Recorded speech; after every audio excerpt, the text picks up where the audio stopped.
الله الرحمن الرحيم. احنا دايما بنقول يا اخوانا لازم نرش الدوري بالفطري والحشري. الفطري والحشري نرش رشه فطري ميتالاكسيل، ازوكسيستروبين، وفينوكونازول عشان الامراض الفطريه اللي بتصيب الاشجار خاصه المتساقطات، والحشري عشان الحبايه الجميله دي تمام الصغيره دي ما تدوتش عندك، عشان الحبايه دي ما تصيبهاش ذبابة الفاكهة وتدود. لازم كل 15 يوم ندي رشة حشري بحاجة جاهزية اسمها اسيتامبرايد او ايميداكلوبرايد. لازم كل 15 يوم عشان الحباية دي ما تدودش، لازم نحميها بالرش الحشري كل 15 يوم. اللي احنا دلوقتي اهو ادي الرش اهو زي ما انتم شايفين، ده كل 15 يوم.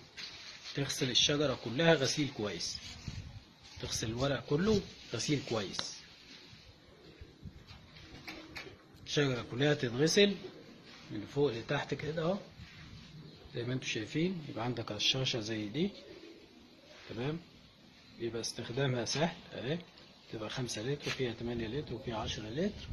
وتغسل الشجر بتاعك غسيل كويس، تدي ظهرك للهواء عشان الرذاذ ما يجيش عليك، ويفضل انك انت تحمي وشك بايه، بأي حاجة عشان الرذاذ بتاع الرش ما يجيش عليك.